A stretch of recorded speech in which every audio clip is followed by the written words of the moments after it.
राष्ट्रपति उम्मीदवार द्रौपदी मुर्मू को लेकर कांग्रेस नेता ने दिया विवादित बयान। केदारनाथ से लौट रहे मेरठ के यात्रियों की कार कौडियाला के पास खाई में गिरी, रेस्क्यू जारी। यूपी में बुलडोजर की कार्रवाई रोकने से सुप्रीम कोर्ट ने किया इनकार। श्रीलंका से भागे राष्ट्रपति गोटाबाया, श्रीलंका में बेकाबू हालात, आपातकाल का ऐलान। गुजरात, महाराष्ट्र समेत कई राज्यों में भारी बारिश से मचा हाहाकार। आइए अब जानते हैं खबरें विस्तार से। राष्ट्रपति चुनाव जैसे जैसे नजदीक आ रहा है, सियासत भी गहराती जा रही है। इस बीच दोनों पक्षों की ओर से बयानबाजी भी तेज हो गई है। बुधवार को कांग्रेस नेता अजय कुमार ने एनडीए की राष्ट्रपति पद की उम्मीदवार द्रौपदी मुर्मू पर टिप्पणी करके नए विवाद को जन्म दे दिया है। कांग्रेस नेता अजय कुमार ने कहा कि यशवंत सिन्हा अच्छे उम्मीदवार हैं। द्रौपदी मुर्मू एक सभ्य व्यक्ति हैं, लेकिन वह भारत के बुरे दर्शन का प्रतिनिधित्व करती हैं।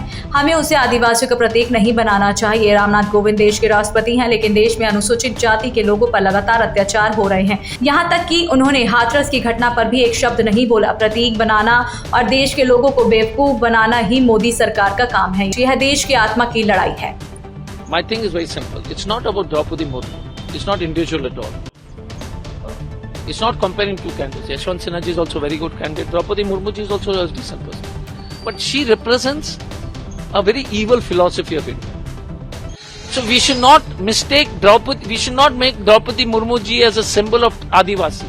You had Mr. Kovind, the present president. You tell me, Mr. Kovind was the president, and Hathras has happened. Has he said a word? Continuous atrocities on scheduled castes is happening all over India. The condition of scheduled castes has become worse. So creating symbols and then fooling the people of India is what the Modi government is about. So this is a fight for the soul of the nation, and all like-minded parties should vote for Mr. Yashwant Sinha. Badrinath highway के पास कौडियाला में केदारनाथ दर्शन कर लौट रहे यात्रियों की car खाई में गिर गई। बुधवार सुबह केदारनाथ दर्शन कर लौट रहे मेरठ के यात्रियों का वाहन हादसे का शिकार हो गया। घटनास्थल पर पहुंचकर रेस्क्यू टीम अत्यधिक विषम परिस्थितियों में रस्सी की सहायता से खाई में उतरी। टीम को नदी किनारे गाड़ी की number plate, carry bag, mobile व आधार कार्ड मिले। कार में 4 लोग, पंकज शर्मा पुत्र ओम प्रकाश शर्मा निवासी शास्त्री नगर मेरठ, कुलवीर जैन पुत्र दर्शन लाल जैन निवासी शास्त्री नगर मेरठ, नितिन पुत्र राजेश निवासी शास्त्री नगर मेरठ और हर्ष गुज्जर पुत्र संजय निवासी काजीपुर मेरठ सवार थे। एसडीआरएफ की टीम लापता लोगों की तलाश में जुटी हुई है। सुप्रीम कोर्ट ने उत्तर प्रदेश में बुलडोजर की कार्रवाई पर फिलहाल रोक लगाने से इनकार कर दिया है। इस मामले में 10 अगस्त को अगली सुनवाई होगी।